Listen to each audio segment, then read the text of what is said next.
Les doy la bienvenida a esta ponencia plenaria. Como pueden ver, la temática es símbolos sagrados de los pueblos indígenas norteamericanos desde una perspectiva de religiones y filosofías comparadas. Por eso mismo necesitamos, antes de comenzar, definir tres elementos que aparecen mencionados en este título. Estos son los símbolos, las religiones indígenas norteamericanas y las bases sobre las que vamos a realizar esta clase de comparación.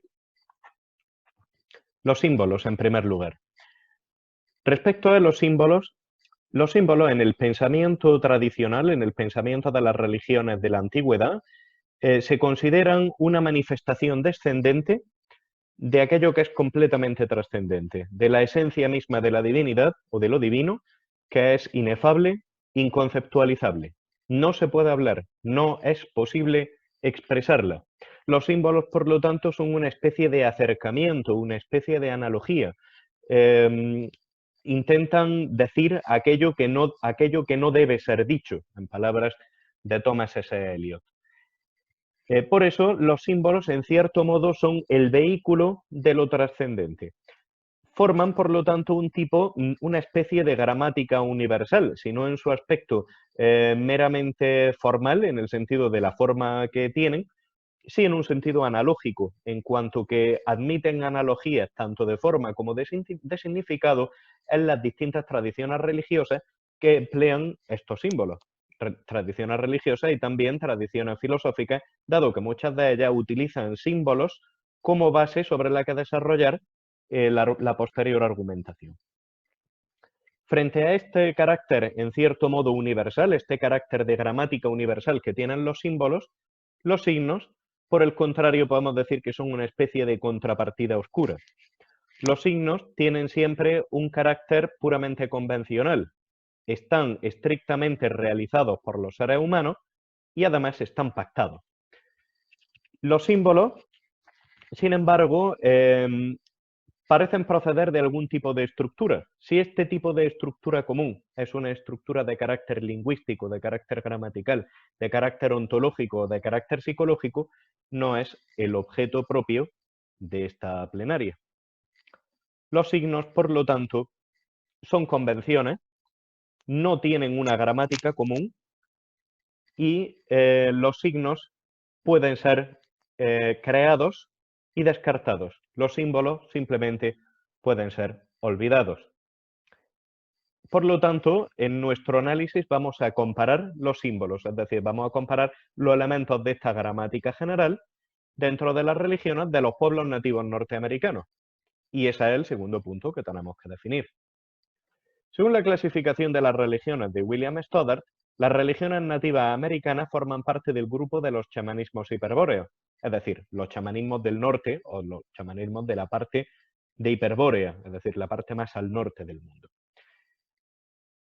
Este grupo es compartido con otras religiones, como el chamanismo siberiano, el taoísmo, el confucianismo, el Bon, o la religión tradicional del Tíbet, anterior a la llegada del budismo, y el shintoísmo. Todas estas forman parte de una rama común de las religiones. ¿Qué tienen en común esta serie de religiones a la hora de poderlas comparar entre sí?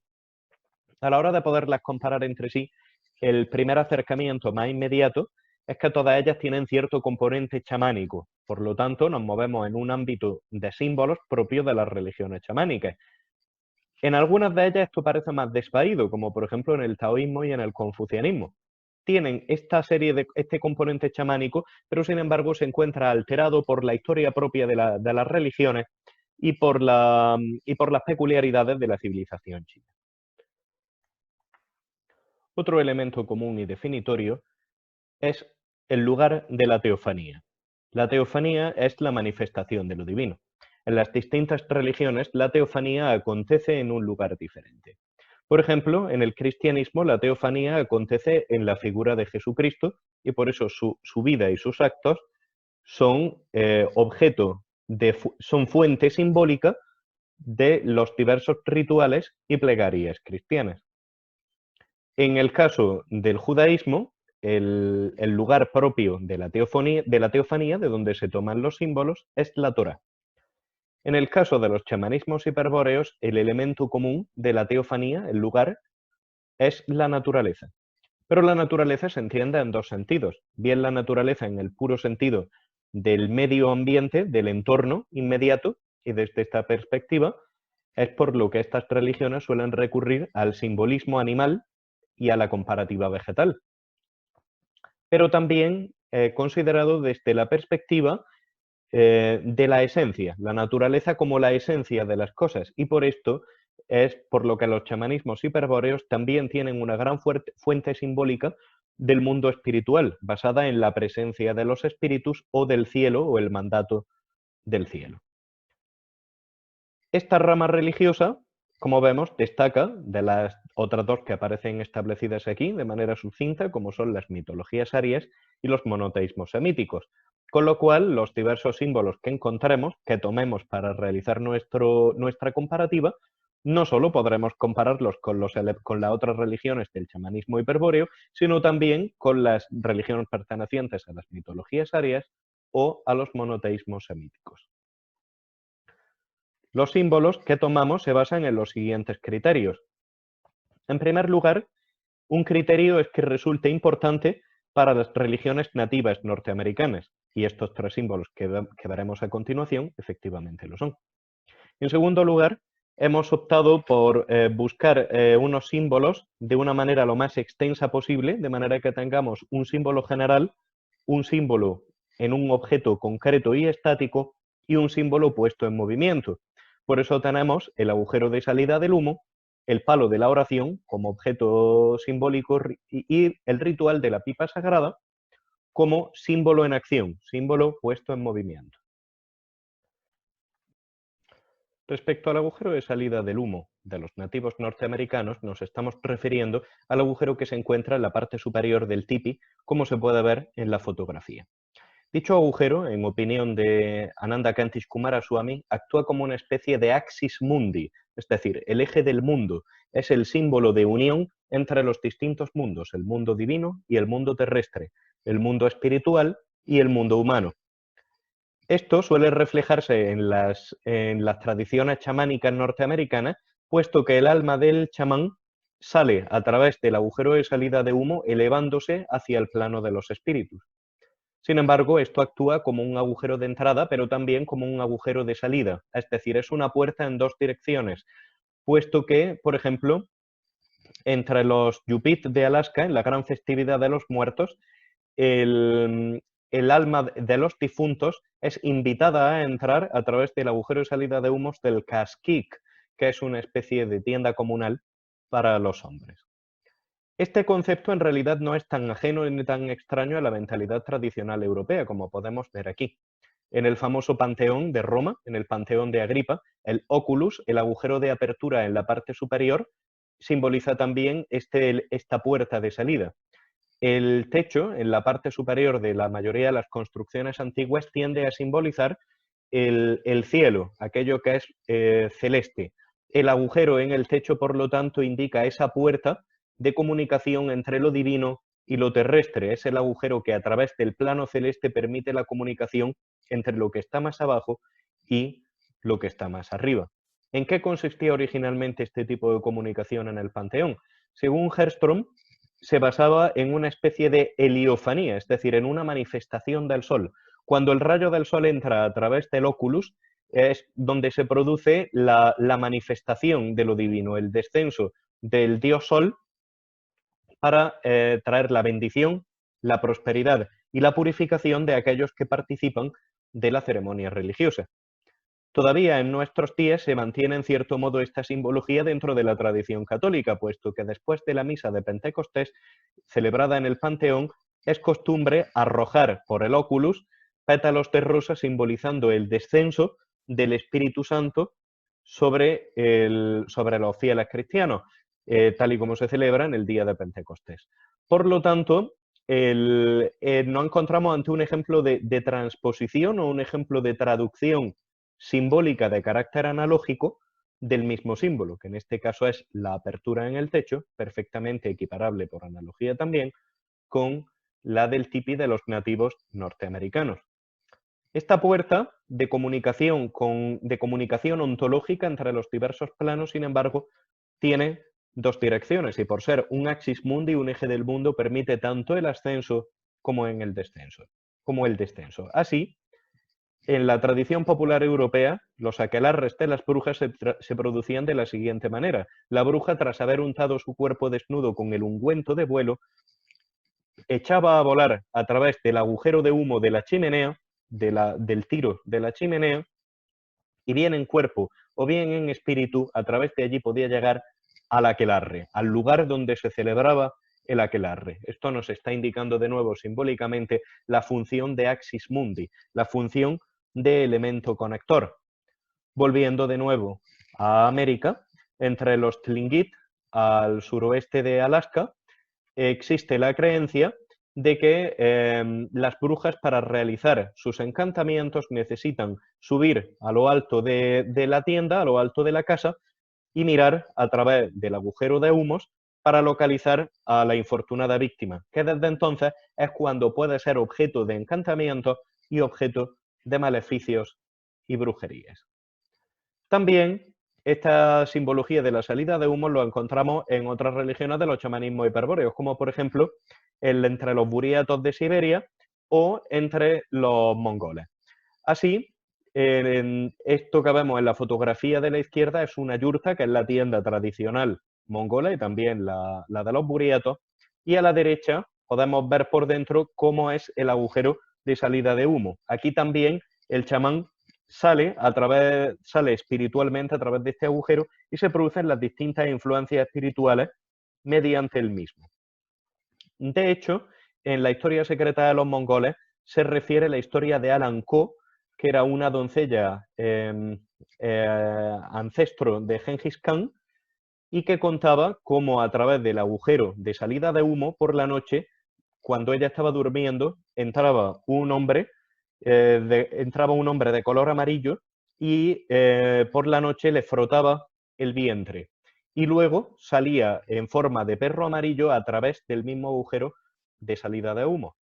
Curiosamente, la identidad analógica entre los símbolos puede llegar a ser tan fuerte que a veces aparece incluso referido al aspecto formal de los mismos espíritus. Así, en las tradiciones aztecas o en general en las creencias náhuatl, es precisamente un perro amarillo el que lleva las almas de los muertos hacia el inframundo.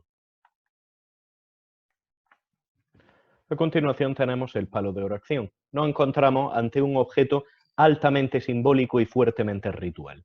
Se suele atribuir a los nativos pueblos de la zona de Nuevo México o de Arizona, pero sin embargo, en realidad se trata de un objeto simbólico de carácter común que encontramos también entre los pueblos navajo, apache, pauni, kikapu, cheyenne y entre los inuit.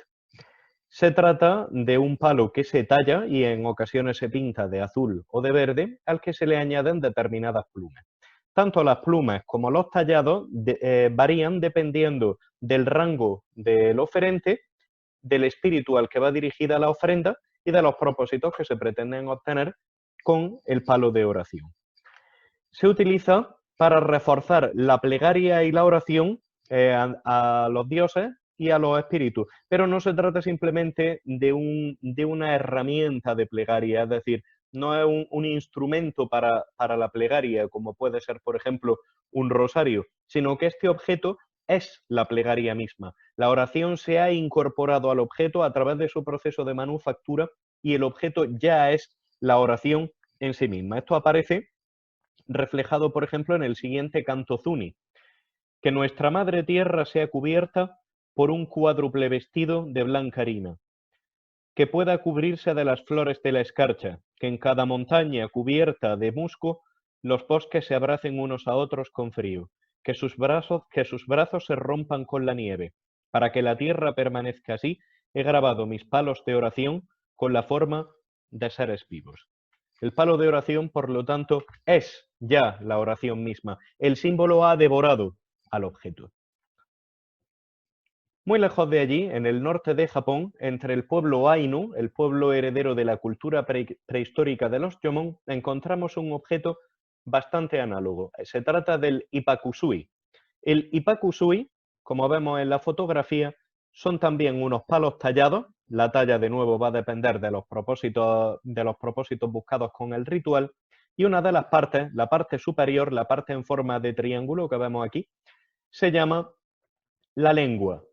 Dicha lengua se moja en sake y es la parte, por así decirlo, del instrumento que realiza la oración al espíritu o que realiza la oración al Dios.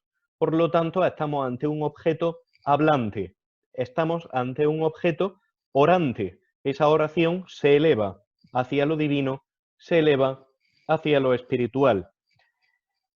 Como podemos ver por la forma, ambos objetos, tanto el Ipakusui como el palo de oración, están constituidos como una especie de axis mundi, es decir, un eje central del mundo que permite de nuevo, al igual que habíamos visto en el agujero de salida de humo, la comunicación entre el plano de los espíritus y la comunicación con el plano terrestre. Y de nuevo funciona también en dos direcciones. Aquí el Ipakusui se convierte en la lengua misma, que es hablante, la lengua que hace la ofrenda. En un sentido algo diverso, nos lo podemos encontrar en los rituales chamánicos del pueblo buriato en Rusia. Aquí no existe un objeto estrictamente análogo a esto, pero sí hay otro que tiene una simbología similar, como es el toibur, el palo del tambor tradicional para los ritos chamánicos de los buriatos. Eso aparece reflejado en el siguiente encantamiento: que el palo del tambor de mi chamán esté regido por Tolgo, el maestro celestial con 77 lenguas. Escúchame, óyeme bien, se avecinan duros tiempos para tus hijos humildes. Aquí hay algo en lo que apoyarse, algo con que golpear el tambor, el palo del tambor del chamán. Con ello pueden permanecer de pie y aguantar. Tolgo, el maestro celestial, desata tus 77 lenguas y desciende. Te ofrezco vino fuerte, acéptalo con alegría. En el caso del toibur, también encontramos una referencia a la plegaria, pero en cierto modo es el mismo Dios el que está hablando a través del palo del toibur. El Dios o espíritu que se invoca aquí, Tolgo, el maestro celestial, se le pide que incorpore las 77 lenguas que posee, que despliegue esas 77 lenguas a través del propio toibur. De nuevo, sigue operando la simbología del axis mundi. Además, el palo de tambor físicamente tiene una forma similar a la del Ipakusui y a la del palo de oración. El hecho de que todos estos instrumentos se encuentren tallados en madera puede ser también una referencia al símbolo denominado árbol del mundo, es decir, el árbol que permite el ascenso y descenso y que conecta los distintos mundos entre sí, como por ejemplo el árbol Yggdrasil entre las antiguas religiones germanocélticas. El hecho de que se trate de objetos orantes nos permite hacer una referencia al que quizás sea el objeto orante, es decir, el objeto que ya lleva incorporada la oración más famoso del mundo, como es la rueda de plegaria tibetana. La rueda de plegaria tibetana gira también en torno a un eje, que aquí viene a actuar como una especie de axis mundi, y poniendo esta rueda en movimiento se producen efectos de liberarse del karma e incluso puede llegar a conducir a la iluminación. La rueda suele tener grabado el famoso mantra Om Mani Padme Hum, y con el simple hecho de ponerlo en movimiento, de hacerlo girar con la mano, ya se está produciendo la plegaria. La rueda realiza la plegaria, la rueda en cierto modo está ejecutando el mantra. En la pipa sagrada nos encontramos ante un ritual fuertemente constituido, determinado y ampliamente extendido entre todos los pueblos nativos norteamericanos.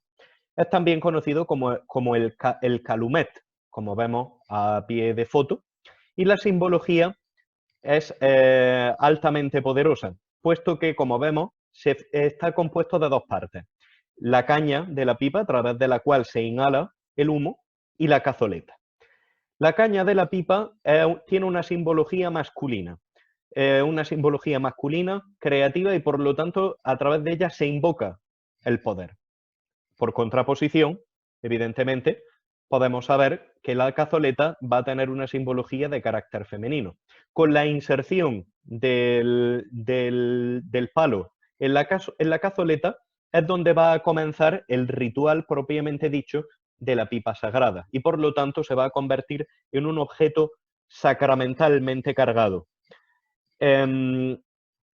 Esto representa una especie de cópula divina. Esta cópula divina la encontramos también dentro de terminología hindú, podría ser la unión entre el Prakriti y la Purusha.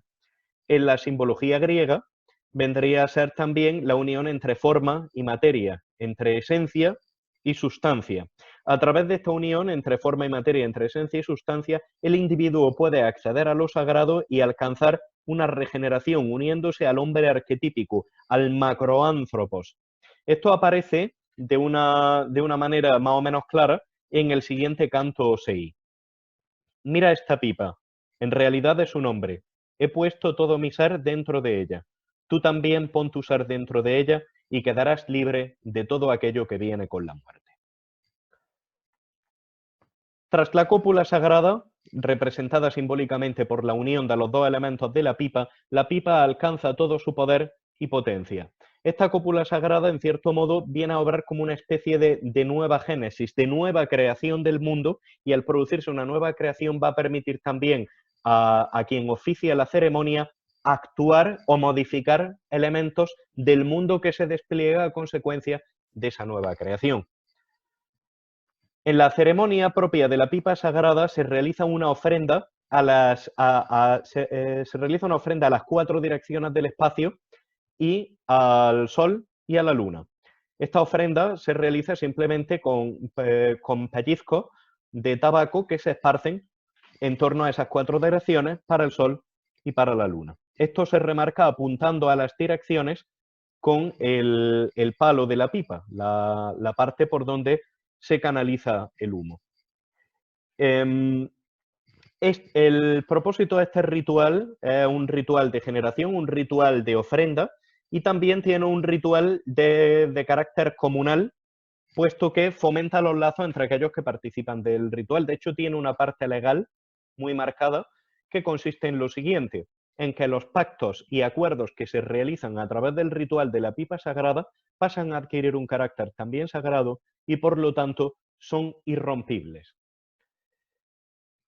Empleando una terminología católica, podríamos decir que este ritual opera como una especie de sacramento y un sacramento además en un sentido ex opere operato. Es decir, los efectos que produce son unos efectos objetivos que no dependen de la subjetividad de los participantes. La subjetividad de los participantes, evidentemente, es muy importante en la participación para el ritual y para el aprovechamiento que tengan, pero el ritual o los efectos del ritual no dependen estrictamente de ello.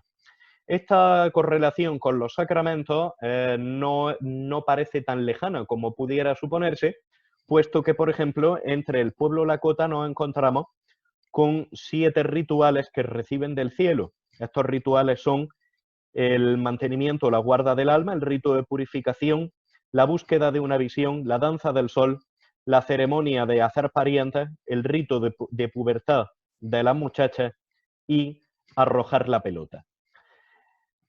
La importancia simbólica, la correlación simbólica aquí no está simplemente en el número 7, en que sean 7 los sacramentos católicos, o en general los 7 sacramentos del cristianismo y 7 los ritos sagrados de los Lakota, sino más bien que al haberse establecido un numerus clausus, un número predeterminado y preestablecido que no puede aumentar ni disminuir en los ritos, esto implica una sustracción al ámbito de la pura subjetividad religiosa. Es decir, lo que predomina en este tipo de rituales es el componente objetivo y el efecto objetivo que se produce incluso en la interioridad de los participantes. Además,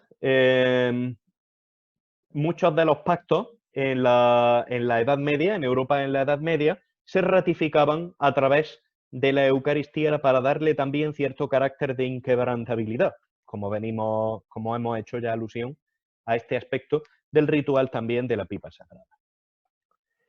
En la ceremonia del humo de los aborígenes australianos encontramos algunos elementos similares con el ritual de la pipa sagrada, pero también nos encontramos con elementos que se diferencian.